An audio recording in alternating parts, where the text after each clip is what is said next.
Hello, and welcome back to my series 12 Games in 12 Months, where I try to create 12 games in 1 year. February's game is Lost in the Woods. I spent a good few weeks being absolutely sure of the concept I wanted to follow for this month's game. Considering the theme was love, a rom-com scenario felt the most appropriate. And what is more rom-com than a mad dash through the airport, giving security the slip as you race to deliver that all-important monologue? I love that you get a little crinkle above your nose when you're looking at me like I'm nuts. So, how do you turn this frantic, fast-paced romp into a board game? You can't.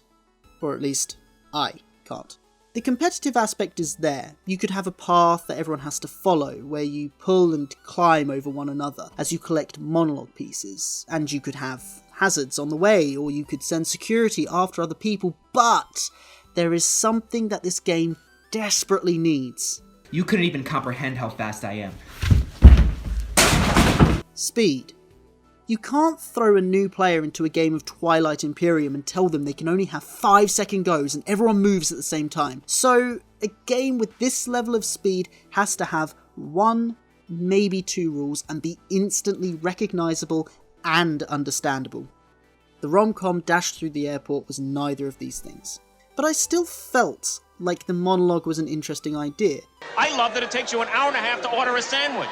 Take a game like Super Fight or even Cards Against Humanity. You could have a series of cards with prompts, and from that you would make a monologue to a single player. You'd have a few people do this, and the player receiving the monologues would say which they preferred, and that player would win the point.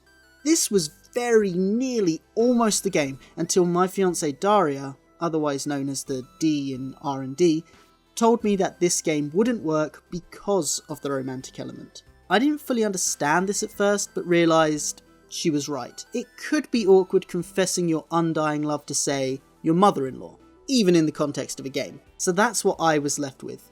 A game where the lover element was either an NPC, or just make a game that plays 2 players. For as much as I didn't like Fog of Love, it did capture the essence of a rom-com pretty well, but it didn't have the direction that I wanted. So, lost for an idea, I took to Google and searched rom-com board game to see if there was another game out there to take inspiration from. After scrolling down, I saw the box of the game The Fox in the Forest. Now, I've never played this game or seen the components, I know nothing about this game, but it did make me think of 2 things. The song, Lost in the Woods, and a YouTube series called Diminish, which is an acted let's play about a guy playing a game his sister made and left for him on her deathbed. The song Lost in the Woods is a metaphor for his love, and without her, he's lost. So I thought about this in a literal sense. What if you needed each other's love in order to navigate? Maybe you're looking for one another, and you can sense if the other person has previously been in a position you're currently walking. So one person is leaving a trail for the other person. And when you're on the same space as them, they say, "Look at us. Hey, look at us." Look at us. Huh? Who would have thought? Not me. On the other hand, if you think you can work together and it turns out you can't, it could create a fairly negative atmosphere. I have wasted thousands and thousands of kisses on you. Should have dumped you in Pittsburgh!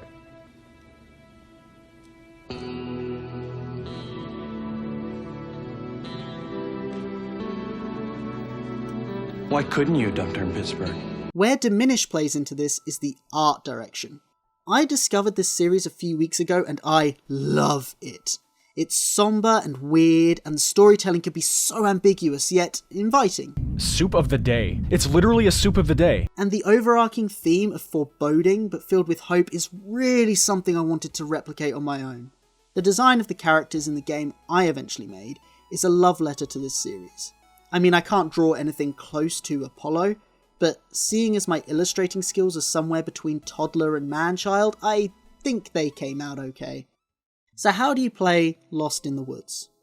First of all, let's look at what's in the box. 2 boards and 2 screens, a black and a white variant of both characters, 8 number placement cards and 8 letter placement cards, path tokens, 7 white, 7 black and 12 red, 1 black and 1 white character token, and finally a how to play leaflet. So what's the objective? A supernatural event is about to take place where the dead can take a living form for just a moment. You play as ghosts who want to spend this moment together.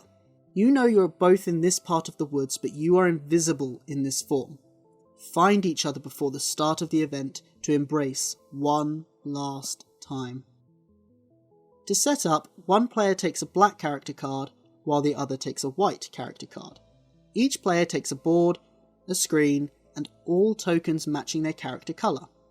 Each player then takes 6 path tokens. Position your screens so that the other player cannot see your board. Separate and shuffle the letter and number cards, then take one of each. This will point to a square on the board, so place your character token on this square. The black player then moves their character token in any direction on the board for any length, leaving a black path token in the space that they just left and any spaces they pass. The game is then played in turns, starting with the white player. On your turn, 1. Move your character token in any direction, leaving path tokens matching your player colour in the space you just left and any spaces you pass. 2. Swap one of those path tokens for a red path token. 3. Say which space you put the red token on to the other player. 4.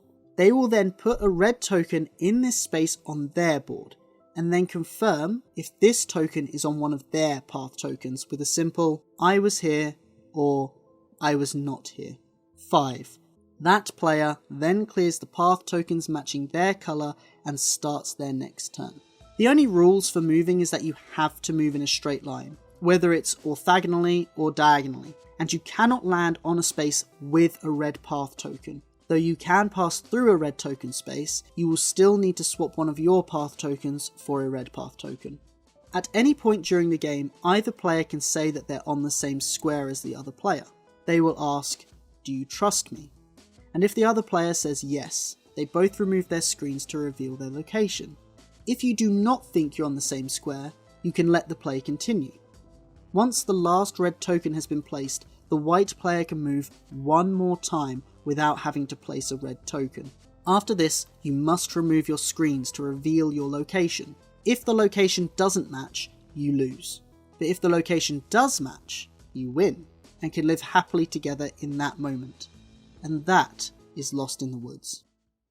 So let's talk about gameplay loops. I think anyone who has thought of an idea for a game has fallen into the same trap at least once. You think about the theme and the story, the motivators and the challenges, but you never really think about how the game will be played. If you've seen Yahtzee's Dev Diary series, it'll probably be no surprise to you that this series was a direct result of that. Whenever I think about that series, I can just hear him saying to focus on the primary gameplay loop. Most tabletop games have a loop of draw one, play one, or roll, move, react, which is fine, they're solid loops, there's a reason they're so widely used, but as much as I love Unstable Unicorns, I cannot remember playing a single game of Unstable Unicorns. I like it, but I don't love it. If you can only work with what the game is giving you via a dice roll or drawing a card from the deck, you're not in any position to make decisions, and that is where you need to augment your loop to include a stronger level of decision making. And the end goal of the game isn't even really relevant. For the best games, the winner isn't thinking about how they became the best darn train man in the world or whatever. They're thinking about how they use their wit to overcome the other players, how they had a strategy that was dynamic enough to come out on top. Do I think that I'm smarter than you? You're damn right I do. So how do you add this element to your gameplay loop? Well, it's hard to say because I don't know what kind of game you're making, but the best component is usually a variant to the loop that is available to all players, but there's risk attached to it. Examples of this include the trade row in Star Realms, where both players have access to 5 cards to purchase, but it's up to them which ones to buy. Or in Sagrada, where all of the dice are available, so you can choose to pick a dice that you need, or you can pick a dice because you know someone else needs it. As a final note, theming is important and can be the sole factor in the reason someone plays your game for the first time. But when you're designing a game, you have to think about how this game will be played when you strip it to its core components. Think about whether a player really has any agency in your game, or if it could just be played by Siri. Or Spleak.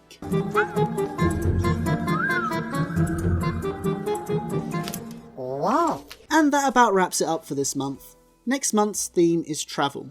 Originally I was thinking about air travel around the world, but now I'm thinking about space travel. Or maybe a game where you play as fat astronauts who are trying to push each other out of orbit. The drawing board will be full. Goodbye, and see you next month.